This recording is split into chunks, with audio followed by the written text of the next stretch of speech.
Ito nga pala mga kumarates, nung last day natin, nung Miyerkules Santo nga pala ito. Bali dito na nga lang ako bumaba sa terminal at dito ko na lang aantayin yung asawa ko. Kita nyo naman at standing ovation na nga dito dahil nga mag-uuwian na sa mga kanya-kanyang probinsya. Bali dito nga pala kami nagdiretso sa Manukan. Dito nga pala lagi nakatambay yung asawa ko at ayan yung mga kasama niya. Kaya minsan pagka wala yan sa bahay, alam nyo na kung nasa saan. Pagkaawas ko nga ay dito na nga kami nagdiretso. Kaya sa ihahatid pa niya ako tas babalik ulit siya dito sa inuman. Sabi ko dito na nga ako magtatambay. Aantayin ko na lang kako siya para sabay na kaming umuwi. Maigi na lang, naandun nga pala si Joy. Mga kumarites, ito nga pala si Joy naging kaklase ni Dawe nung elementary. Tapos yung panganay naman niyang kapatid, ayun naman yung kaklase ko nung elementary din. Niyakag nga pala niya akong pumunta sa kanila. Kasi sa kwento nga ng asawa ko, yung kanilang bahay nasa tabing ilog lang. Syempre ako naman curious na curious. Dahil biruin nyo, nasa tabing ilog talaga. Dito naman sa may tapat ng SM, bihirang-bihira naman ako makapasok dito mga kumarites. Dahil nga alam nyo na hindi naman kasi ako gala. At ayan, dito pa nga lang sa bungad, talaga namang na-amaze na ako. Kasi ito talaga yung ilog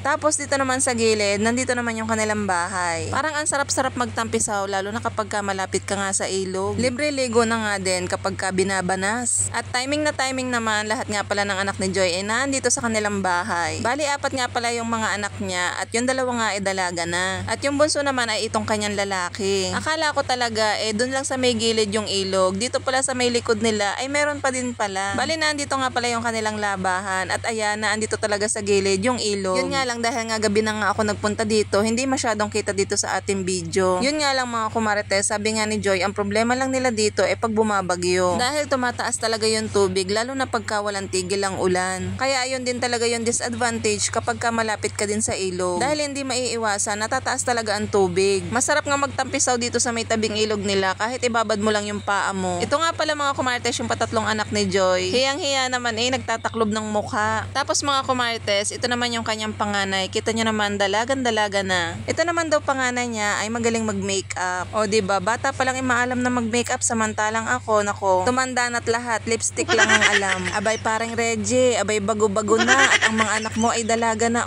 Ito naman yung pangalawa nila. Nakakatuwa kasi itong mga anak ni Joy para mga barkada na laang niya. Halos malalaki pa nga sa kanya. Hindi lang ako kilala ng mga batang are, pero magugulat sila, makikita sila sa aking vlog. Nakakatuwa kasi kapag ka talagang bata ka pa nag-asawa, yung mga anak mo para mga barkada mo lang. Natutuwa nga ako kay Joy, biruin yung 4 yung mga anak niya pero kaya niyang itaguyod lahat. Samantalang ako mga kumarites, iisa yung anak ko pero Diyos ko po, ang gastos ko para na ako may 3 anak. Kaya saludo din talaga ako kay Joy kasi kinakaya niya. Shout out naman dyan kay pareng Reggie, abay galaw-galaw. Baka naman galawin na natin yung baso dyan, charot. Nakita ko yung mga ginawa mo dito sa bahay, may talent ka pala. Kaya mo pala maging electrician naku, pwede ka kay kuya. Ano pang inaantay mo? Apply na. Saglitan lang din naman ako mga kumarites kina Maring Joy at ayan, dito na nga ulit kami nagpunta sa may inuman. Nagagayak nga pala silang umakyat sa bundok dahil bukas nga ay Huwebes Santo na. Inubos lang pala nila yung alak at sabi ko nga sa aking asawa ay kami umuwi na. Kita nyo naman ang